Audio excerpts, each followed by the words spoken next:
Assalamualaikum warahmatullahi wabarakatuh.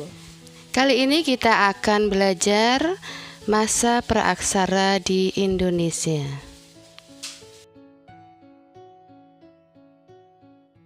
Masa praaksara di Indonesia. Praaksara berasal dari gabungan kata, yaitu pra dan aksara. Pra artinya sebelum, dan aksara berarti tulisan. Dengan demikian, yang dimaksud dengan masa praaksara adalah masa sebelum manusia mengenal tulisan. Masa praaksara disebut juga dengan masa nirleka. Nir artinya tidak ada dan leka artinya tulisan, yaitu masa tidak ada tulisan. Masa praaksara disebut juga dengan masa prasejarah, yaitu suatu masa di mana manusia belum mengenal tulisan. Sedangkan masa sesudah manusia mengenal tulisan disebut juga dengan masa aksara atau masa sejarah. Kehidupan manusia pada masa praaksara dapat diketahui dari peninggalan-peninggalan yang ditinggalkan oleh manusia yang hidup pada waktu itu. Peninggalan itu dapat berupa artefak dan fosil. Apa yang dimaksud dengan artefak, fosil, dan fosil pandu? Artefak wujudnya berupa benda-benda purbakala. Benda-benda tersebut dapat membantu kita untuk memperkirakan bagaimana perkembangan kehidupan manusia purba. Sedangkan fosil yaitu berupa sisa-sisa tulang belulang manusia, hewan, dan tumbuhan yang sudah membatu. Fosil pandu atau lead fosil adalah fosil yang dapat memberikan petunjuk tentang kehidupan manusia purba pada masa praaksara. Sekarang kita akan mempelajari kurun waktu kehidupan masa praaksara menurut geologi. Menurut geologi, pembagian masa praaksara dibedakan menjadi: yang pertama adalah masa arkaikum, yang kedua adalah masa paleozoikum, yang ketiga adalah masa mesozoikum, dan yang keempat adalah masa neozoikum atau kenozoikum. Masa kenozoikum terbagi ke dalam dua zaman, yaitu zaman tersier dan zaman kuarter. Pada zaman kuarter inilah mulai ada tanda-tanda kehidupan manusia. Kita akan pelajari satu-satu. Yang pertama adalah masa arkaikum. Masa ini berumur kira-kira 2500 juta tahun yang lalu. Pada saat itu, bumi masih belum dingin. Udara masih sangat panas sekali. Kulit bumi masih dalam proses pembentukan. Belum ada tanda-tanda kehidupan. Masa yang kedua adalah masa paleozoikum. Zaman ini diperkirakan berumur 340 juta tahun yang lalu. Pada zaman ini sudah mulai ada tanda-tanda kehidupan. Binatang-binatang kecil, mikroorganisme yang sudah ada. Juga binatang yang tidak bertulang punggung. Bahkan beberapa jenis ikan, amfibi, dan reptil sudah mulai ada. Karena keadaan bumi masih berubah-ubah, maka keadaan kehidupan masih sangat sulit untuk meningkat. Masa yang ketiga adalah masa mesozoikum. Zaman ini berumur kira-kira 140 juta tahun yang lalu. Pada zaman ini, kehidupan di bumi semakin berkembang. Binatang-binatang pada waktu itu mencapai bentuk yang besar sekali, antara lain dinosaurus.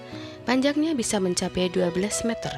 Atlantosaurus panjangnya 30 meter. Jenis burung sudah mulai ada. Zaman ini disebut juga dengan zaman reptil, karena pada zaman ini binatang reptil paling banyak sekali. Zaman yang keempat adalah neozoikum atau kenozoikum. Zaman ini berlangsung kira-kira 60 juta tahun. Keadaan bumi pada zaman ini menjadi baik. Perubahan cuaca tidak begitu besar, walaupun zaman es masih ada. Kehidupan berkembang dengan pesat sekali. Zaman ini dibagi menjadi beberapa zaman, antara lain zaman tersier. Pada zaman ini ditandai dengan semakin berkurangnya binatang raksasa. Famili binatang menyusui sudah mulai ada. Beberapa jenis monyet dan kera telah mulai hidup. Selanjutnya adalah zaman kuarter yang berlangsung kurang lebih 600.000 tahun yang lalu. Pada zaman ini telah ada tanda-tanda kehidupan manusia. Bagian-bagian zaman ini disebut dengan istilah kala. Zaman ini dibagi dalam dua bagian, yaitu kala Pleistosen dan kala Holosen. Kala Pleistosen merupakan zaman yang sangat penting, sebab pada zaman itulah manusia mulai muncul di muka bumi. Kala Pleistosen berlangsung kira-kira dari 3 juta sampai 10.000 tahun sebelum Masehi. Pada masa ini terjadilah masa perluasan lapisan es di kutub. Selanjutnya kita akan mempelajari tentang zaman batu atau kebudayaan batu. Zaman batu adalah zaman ketika manusia mulai mengenal alat-alat yang terbuat dari batu. Zaman batu ini dibagi lagi atas beberapa periode, yaitu yang pertama adalah zaman batu tua atau Paleolitikum. Yang kedua adalah zaman batu tengah atau Mesolitikum. Yang ketiga adalah zaman batu muda atau Neolitikum. Yang keempat adalah zaman batu besar atau Megalitikum. Kebudayaan Paleolitikum atau kebudayaan batu tua memiliki ciri-ciri antara lain peralatan yang terbuat dari batu atau tulang yang masih kasar. Jenis alat yang digunakan adalah kapak genggam, kapak perimbas, dan alat serpih. Manusia hidup mencari makan dengan cara berburu dan meramu, bertempat tinggal secara nomaden atau berpindah-pindah tempat. Belum mengenal seni. Hasil kebudayaannya berupa kapak genggam, kapak perimbas, monofasial, alat-alat serpih, dan koper. Selanjutnya adalah kebudayaan Mesolitikum atau kebudayaan batu madya. Pada masa ini ditemukan Kockenmodinger, yaitu bukit-bukit karang hasil sampah dapur. Juga ditemukan Abrisz Saus Rose, yaitu gua-gua di pinggir sungai atau pantai yang digunakan sebagai tempat tinggal.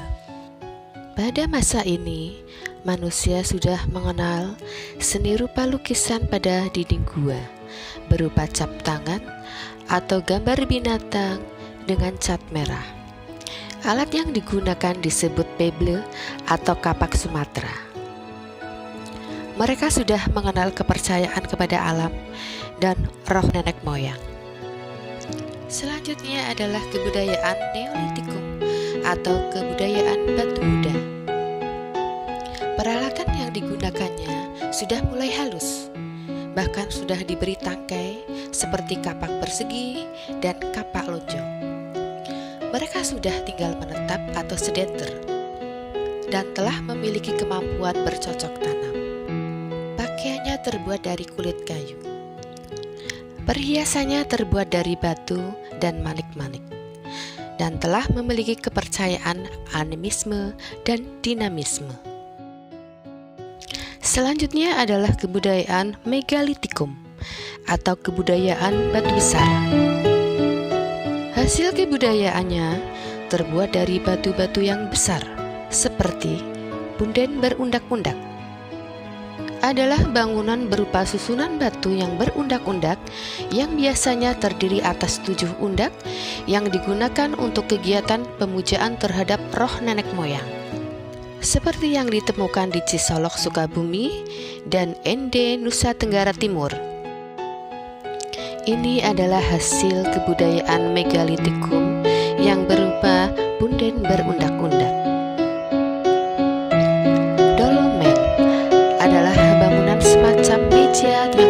dari batu yang digunakan untuk pelinggih atau tempat sesajian. Dolmen ditemukan di Batu Cawang, Tegur Wangi, dan Pager Dewa di Sumatera Selatan. Menhir adalah tugu batu untuk meletakkan sesaji atau memperingati dan memuja roh nenek moyang. Menhir ditemukan di dataran tinggi Pasemah, Sumatera Selatan, Kosala, Lebak Beduk, Banten, dan Lembah Leles, Garut. Kubur batu, yaitu peti mayat yang terbuat dari batu, ditemukan di Tegur Wangi, Sumatera Selatan, Cibuntu, Jawa Barat, dan Gunung Kidul, Jawa Tengah. Waruga adalah peti kubur batu dalam ukuran kecil, banyak ditemukan di Minahasa. Sedangkan sarkofagus adalah tempat jenazah yang terbuat dari dua batu besar yang ditangkupkan. Sarkofagus ini banyak ditemukan di daerah Bali dan Sumbawa. Selanjutnya adalah zaman logam, yaitu zaman sewaktu manusia sudah mampu membuat alat-alat perlengkapan hidupnya dari logam. Zaman logam terdiri atas zaman perunggu, zaman tembaga, dan zaman besi. Pada zaman perunggu ada dua macam teknik: teknik cetak hilang dan teknik cetak ulang. Hasil kebudayaan zaman perunggu antara lain berupa nekara, yaitu genderang besar atau tambur. Ada moko, genderang kecil, kapak corong, arca perunggu, bejana perunggu, dan perhiasan dari perunggu. Zaman tembaga. Indonesia tidak mengalami zaman tembaga karena tidak ditemukan benda peninggalan-peninggalan yang terbuat dari tembaga. Yang ketiga adalah zaman besi. Karena sifat besi yang mudah berkarat, sehingga tidak banyak peninggalan pada zaman besi. Hasil kebudayaannya berupa tombak, mata panah, pisau, cangkul, sabit, dan mata bajak. Peninggalan zaman besi ini banyak ditemukan di Wonogiri, Jawa Tengah, dan Besuki, Jawa Timur. Demikian materi masa praaksara di Indonesia. Selamat belajar.